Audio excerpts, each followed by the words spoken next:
हरे कृष्ण. श्रीमद भगवद्गीता जशी आहे तशी अध्याय 6. अध्यायाचं नाव आहे ध्यानयोग. 16व्या श्लोकाचं तात्पर्य आज आपण 9व्या ओळीपासून पुढे वाचायला सुरू करणार आहोत. त्याआधी श्रील प्रभुपादांना प्रार्थना करूया. हे श्रील प्रभुपाद, आम्ही भगवद्गीता हा ग्रंथ वाचून समजून घेण्याचा प्रयत्न करीत आहोत. त्यासाठी आम्हाला आशीर्वाद द्या. धन्यवाद प्रभुपाद.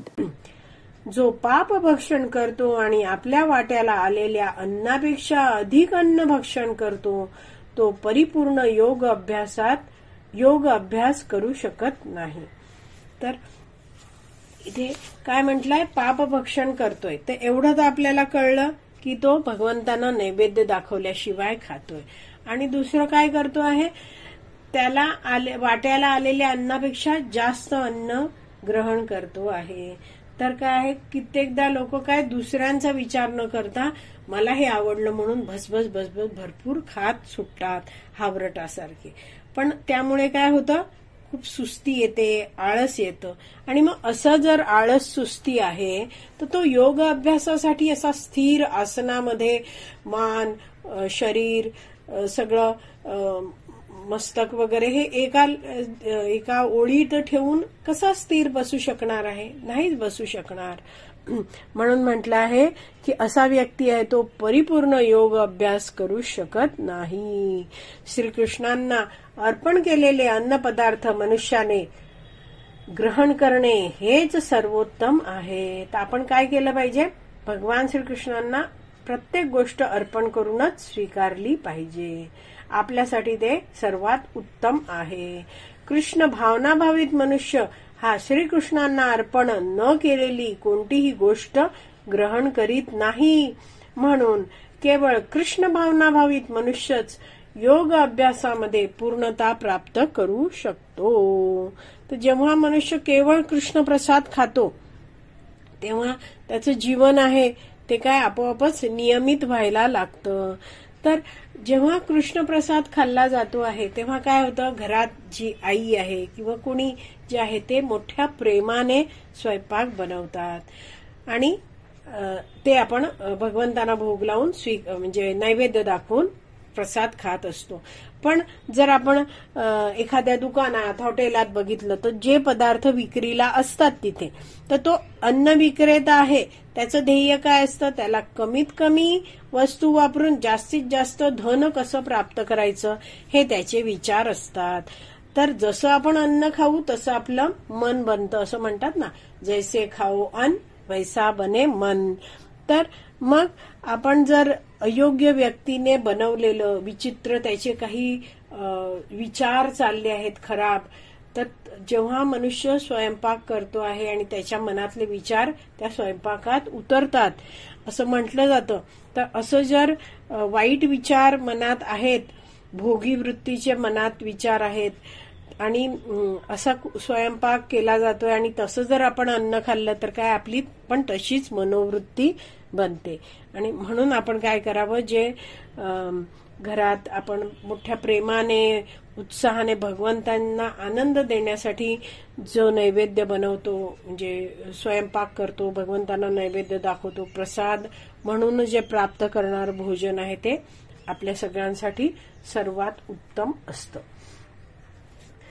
आणि म्हणून पुढे काय म्हटलंय की केवळ कृष्ण भावनाभावित मनुष्यच योग अभ्यासामध्ये पूर्णता प्राप्त करू शकतो. तर असा व्यक्ती आहे तो भगवंतांचाच प्रसाद खातो आणि जसजसं काय आहे तो भगवंतांची भक्ती करतो आहे तर त्याला जाणीव होते की माझ्यासाठी आवश्यक काय आहे, इतरांचाही हा भक्त आहे तो विचार करतो. आणि असा व्यक्ती आहे तो भगवंतांशी जोडला जातो, भगवंतांचं चिंतन मनन पण करतो, भक्ती करतो आहे. तर असाच मनुष्य योगाभ्यासामध्ये पूर्णता प्राप्त करू शकतो.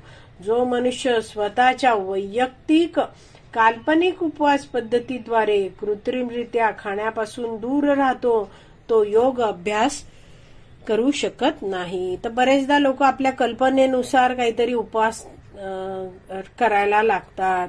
पण असं काय आहे, अतिशय कमी अन्न शरीराला पुरवणं ह्यानेही मनुष्याचं लक्ष आहे ते नीटपणे स्थिर राहू शकत नाही, मन स्थिर राहू शकत नाही. आणि मग असा व्यक्ती आहे तोही योगाभ्यास नीटपणे करू शकत नाही. कारण मनच स्थिर नाही तर तो मन लक्ष नीट केंद्रित कसा करू शकणार भगवंतांवर. पुढे लिहिलं आहे कृष्ण भावनाभावित मनुष्य शास्त्रांच्या आदेशानुसार उपवास करतो.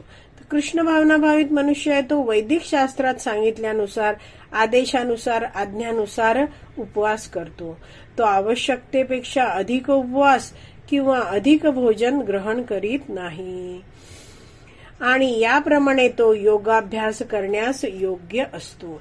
तर असा व्यक्ती आहे तो काय करतो आहे, त्याला जाणीव आहे की मला तर स्वतःला काही समजत नाहीये, पण वैदिक शास्त्रात माझ्या कल्याणासाठीच सगळं मार्गदर्शन दिलं आहे, तर त्यानुसार तो आवश्यक आहे तेवढा उपवास करतो आणि जेवढं शरीर टिकवण्यासाठी आवश्यक आहे तेवढा तो भोजन करतो.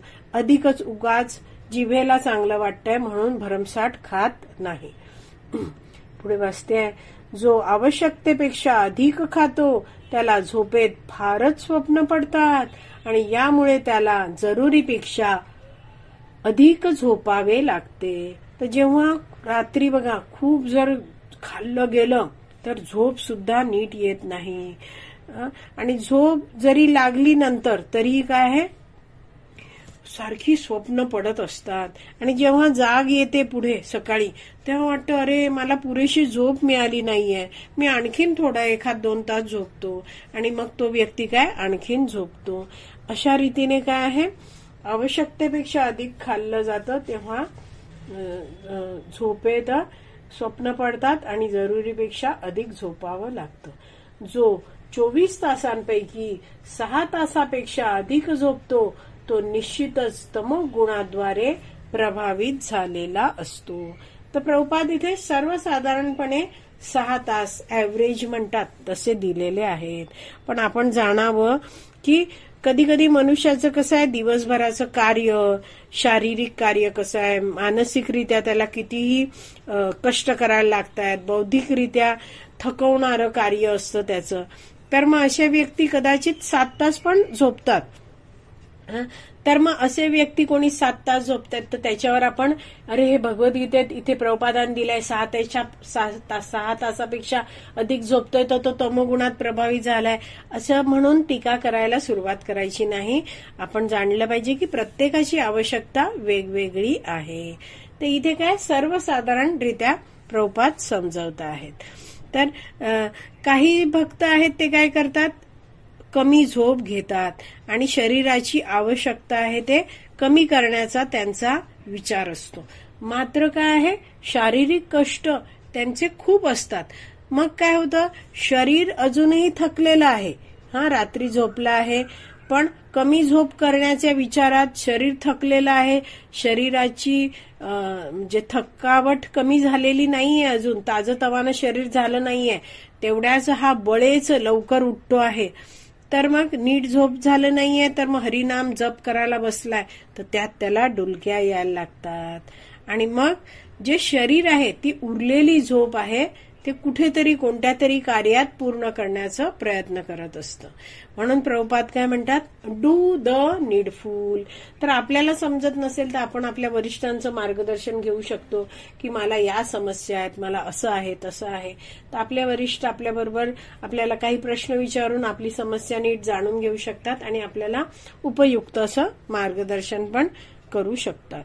तर डू द नीडफुल. आपल्याला छान भक्ती करायची आहे आणि शरीर पण नीट ठेवायचं आहे, पण ध्येय काय आहे मला सुरेखरित्या जप करायचा आहे, हरिनाम घ्यायचं आहे, भगवंतांची सेवा मला छान रीतीने करायची आहे.